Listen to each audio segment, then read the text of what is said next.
Parliament തെരഞ്ഞെടുപ്പിനിടെ CPM പൊട്ടിച്ച ഒരു വർഗീയ ബോംബുണ്ടായിരുന്നു. കാഫർ സ്ക്രീൻഷോട്ട്. ആ സ്ക്രീൻഷോട്ടിന് പിന്നിൽ ജിതിൻ ഭാസ്കറിനെ പോലുള്ള ചെറിയ പരൽമീനുകളല്ല, വലിയ കൊമ്പൻ സ്രാവുകൾ ഉണ്ടെന്നാണ് SIT കണ്ടെത്തിയിരിക്കുന്നത്. ആരെല്ലാമായിരിക്കും ആ ഒരു കൊമ്പൻ സ്രാവുകൾ, അല്ലെങ്കിൽ ആരിലേക്കായിരിക്കും SIT ഒടുവിൽ എത്തിച്ചേരാൻ പോകുന്നത്? ഇപ്പോൾ പലരുടെയും പേരുകൾ പറഞ്ഞു കേൾക്കുന്നുണ്ട്. ഇപ്പോൾ കഴിഞ്ഞ ദിവസങ്ങളിൽ കുറ്റ്യാടി MLA പാറയ്ക്കൽ അബ്ദുള്ള പറഞ്ഞത് അവിടുത്തെ വടകരയിലെ സ്ഥാനാർത്ഥി തന്നെ, ലോക്സഭയിൽ മത്സരിച്ചപ്പോൾ സ്ഥാനാർത്ഥിയായിരുന്ന KK ശൈലജ ടീച്ചറുടെ പേര് തന്നെയാണ്. പക്ഷേ ഇതിന് ക്രെഡിബിൾ ആയിട്ടുള്ള ഒരു തെളിവുകളും നമ്മുടെ പക്ഷമില്ല. അതുകൊണ്ട് KK ശൈലജ ടീച്ചർ നേരിട്ട് ഇത് ഇങ്ങനെ ഒരു സ്ക്രീൻഷോട്ട് നിർമ്മിക്കണമെന്ന് പറയുകയോ അല്ലെങ്കിൽ ഇങ്ങനെ ഒരു പോസ്റ്റർ നിർമ്മിക്കണമെന്ന് പറയുകയോ ചെയ്തിട്ടുണ്ടാവാനുള്ള സാധ്യത വളരെ കുറവാണ്. ചിലപ്പോൾ അറിയാമായിരിക്കാം, ഇതിനെല്ലാം മൗനസമ്മതം കൊടുത്തിട്ടുമുണ്ടാകാം, അല്ലെങ്കിൽ അതിനുശേഷം പിന്നെ ഒരു ഘട്ടത്തിൽ ഇത് അറിഞ്ഞപ്പോൾ ഇത് പുറത്തു പറയാതിരുന്നിട്ടുണ്ടാകാം. പക്ഷേ ആദ്യഘട്ടത്തിൽ ഈ പറഞ്ഞ ഗൂഢാലോചനയിൽ പങ്കുണ്ടെന്ന് വിശ്വസിക്കാൻ ബുദ്ധിമുട്ടുണ്ട്. പിന്നെ റഹീമിന്റെ പേര് പറഞ്ഞു കേൾക്കുന്നുണ്ട്. പക്ഷെ അദ്ദേഹം അതിനെതിരെ പരാതിയുമായി മുന്നോട്ട് പോവുകയാണ് എന്നാണ് അറിയാൻ സാധിച്ചത്. എന്തു തന്നെയായാലും ഇതിന് പിന്നിൽ വലിയൊരു ബുദ്ധി കേന്ദ്രമുണ്ടെന്ന് തന്നെയാണ് SIT സംഘം പറയുന്നത്.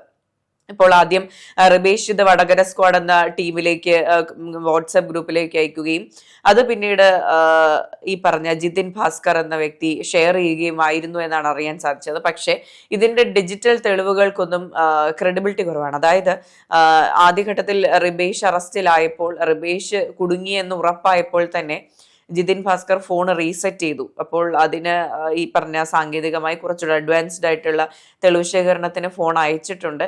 അപ്പോൾ കൃത്യമായ തെളിവുകൾ പുറത്തു വന്നാൽ മാത്രമേ ഇതെല്ലാം അറിയാൻ സാധിക്കുകയുള്ളൂ. പക്ഷേ വിരൽ ചൂണ്ടുന്നതെല്ലാം DYFIയിലേക്ക് തന്നെയാണ്, ഈ പറഞ്ഞ DYFI പ്രവർത്തകർക്ക് നേരെ തന്നെയാണ്. ഇപ്പോൾ ജിതിൻ ഭാസ്കറിൽ ഇത് നിൽക്കില്ല എന്ന് തന്നെയാണ് SIT പറയുന്നത്.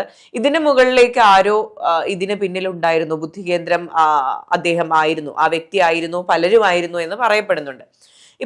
പക്ഷെ ഇപ്പോഴും DYFI ഇവരെ തള്ളിപ്പറയുന്നില്ല. ഇപ്പോൾ റിബേഷിനെ ആണെങ്കിലും ഈ പറഞ്ഞ ജിതിൻ ഭാസ്കറിനെ ആണെങ്കിലും തള്ളി പറയുന്നില്ല. ജിതിൻ ഭാസ്കർ അത്തരത്തിലൊരു പ്രവൃത്തി ചെയ്യില്ല എന്നാണ് വിശ്വസിക്കുന്നത് എന്നാണ് ഇപ്പോഴും DYFI അവകാശപ്പെടുന്നത്.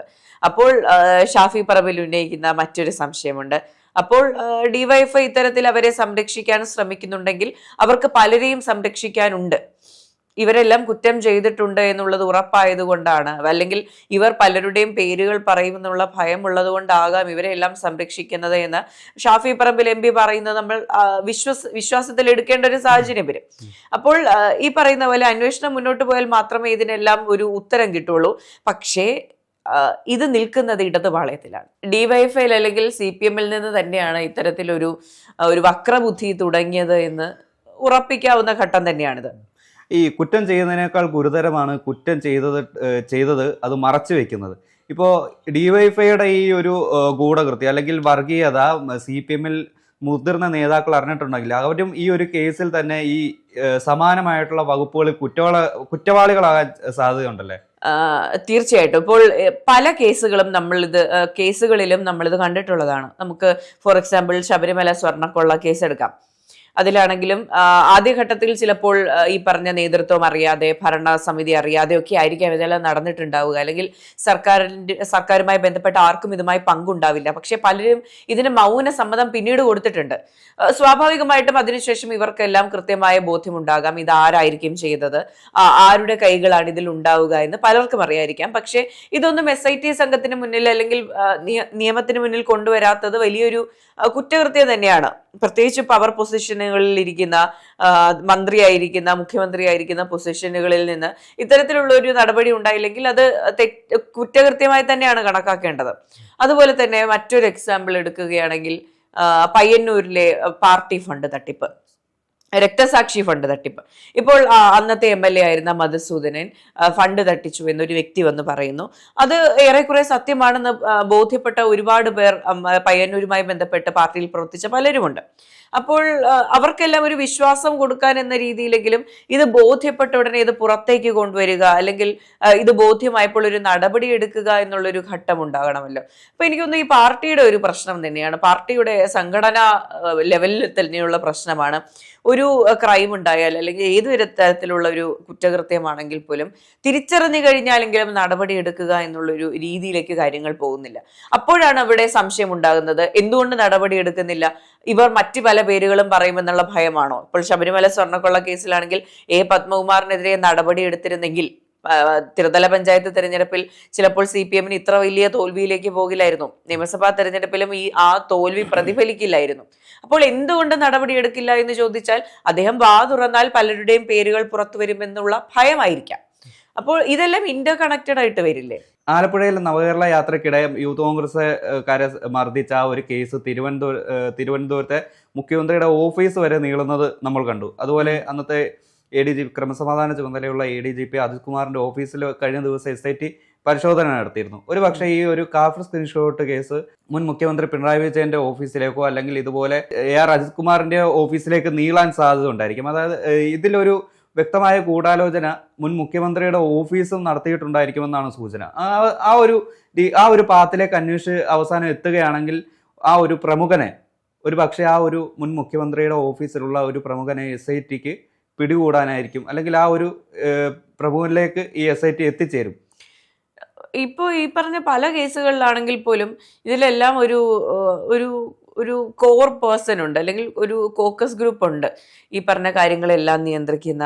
ഇത്തരത്തിലൊരു സംഭവം ഉണ്ടാകുമ്പോൾ ഇങ്ങനെ ഒരു നടപടി എടുത്തോളൂ എന്ന് ആജ്ഞാപിക്കുന്ന ഒരു വ്യക്തി സ്വാഭാവികമായിട്ടും ഉണ്ടാകാം. അത് ചിലപ്പോൾ പോലീസിലോ അല്ലെങ്കിൽ പാർട്ടിയിൽ നിന്ന് തന്നെയുള്ള ഒരു വ്യക്തിയോ ആയിരിക്കാം. ഇവരെല്ലാം കുടുങ്ങും എന്നുള്ള കാര്യം തീർച്ചയാണ്. അവരെല്ലാം ഒരു ഘട്ടത്തിൽ ചെയ്തിരുന്നത് സ്വന്തം ആൾക്കാർക്ക് വേണ്ടിയിട്ട്, അല്ലെങ്കിൽ സ്വന്തം പാർട്ടി എന്ന് പോലും പറയാൻ കഴിയില്ല, പാർട്ടിയിൽ തന്നെ ഫേവറേറ്റ് ആയിരുന്ന കുറച്ച് ആൾക്കാർക്ക് വേണ്ടിയിട്ട് ചെയ്തിരുന്ന പല കാര്യങ്ങളും ഇനി പുറത്തു വരും. അത് നമ്മളിപ്പോൾ അന്വേഷിച്ചു വരുന്ന പല കേസുകളുടെയും ഒരു ഗതി നോക്കുമ്പോൾ നമുക്ക് മനസ്സിലാവുന്ന കാര്യമാണ്. എല്ലാം എത്തി നിൽക്കുന്നത്, വിരൽ ചൂണ്ടി നിൽക്കുന്നത് ഇടതുപാളയത്തിലേക്കാണ്. അപ്പോൾ അതിലാരെങ്കിലും തൂങ്ങും, അല്ലെങ്കിൽ അതിലാരെങ്കിലും പ്രതിക്കൂട്ടിലാകും എന്ന് പറഞ്ഞാൽ അതിൽ സംശയിക്കേണ്ട കാര്യമൊന്നും വരുന്നില്ല. കാരണം ഇതുപോലെ വിവാദപരമായിട്ടുള്ള കേസുകളിൽ അന്വേഷണം നടത്തി, അത് മുൻ സർക്കാരിൻ്റെ കാലഘട്ടത്തിൽ അന്വേഷണം നടന്നിരുന്ന ആ അന്വേഷണം പൂർണ്ണമായിട്ടും തടസ്സപ്പെടുത്താൻ ആ ഒരു മുൻ സർക്കാർ ശ്രമിച്ചിരുന്നു. അപ്പോൾ ഈ മുൻ സർക്കാരിനും ഈ ഒരു വിവാദപരമായിട്ടുള്ള കേസുകളിൽ വ്യക്തമായ ഇൻവോൾവ്മെന്റ് ഉണ്ടെന്ന് തെളിയിക്കുന്നതാണ് ഇതുപോലുള്ള ഓരോ പുതിയ ലീഡുകളും, അല്ലെങ്കിൽ SIT കണ്ടുപിടിക്കുന്ന ഓരോ ലീഡുകളും. അതെ, തീർച്ചയായിട്ടും അത് പോലീസ് സംവിധാനത്തിൽ ഉണ്ടായ പ്രശ്നങ്ങളാണ്. ഇപ്പൊ കുറച്ചു മുന്നേ നമ്മളൊരു വാർത്ത ശ്രദ്ധിച്ചില്ലേ, ഈ സ്പെഷ്യൽ ബ്രാഞ്ചിലേക്ക് മാറ്റിയ പോലീസുകാരെ തിരിച്ചു മാറ്റുന്നു. അതുപോലെ ഒരു പോലീസ് സ്റ്റേഷനുകളിൽ ഒരു അഴിച്ചുപണി നടന്നിരുന്നു. അതിന്റെ കാരണം എന്ന് പറയുന്നത്, ഇപ്പോൾ പാർട്ടി സ്വാധീനമുള്ള, പാർട്ടിയോട് കൂറുള്ള പലരെയും നിയമിച്ചൊരു സംവിധാനം കഴിഞ്ഞ 10 വർഷങ്ങൾക്കുള്ളിൽ നടന്നിരുന്നു. അപ്പോൾ ഇവരെല്ലാം എടുത്ത് മാറ്റിയാൽ മാത്രമേ ഇത് ഒരു സ്മൂത്ത് ആയിട്ട് കാര്യങ്ങൾ നടക്കുള്ളൂ, അല്ലെങ്കിൽ ന്യായത്തിന്റെ പക്ഷത്ത് നിന്ന് കാര്യങ്ങൾ നടക്കണമെങ്കിൽ ഈ പറഞ്ഞ വ്യക്തികളെ എല്ലാം മാറ്റണം എന്നൊരു സ്ഥിതിയുണ്ട്. അപ്പോൾ ഇനി ഇത്രയും നാൾ മൂടി വയ്ക്കപ്പെട്ട പല സത്യങ്ങളും ഇനി പുറത്തു വരാം. കാരണം ഈ പറഞ്ഞ സംവിധാനങ്ങളെല്ലാം മാറുകയാണ്. ഇപ്പോൾ മുകളിൽ നിന്ന് താഴെ തട്ട് വരെയുള്ള ഒരു അഴിച്ചുപണി നടക്കുന്നത് കൊണ്ട് തന്നെ പല കേസുകളിലും ഒരു ഗതി മാറൽ നമുക്ക് പ്രതീക്ഷിക്കാം എന്നുള്ളതാണ്.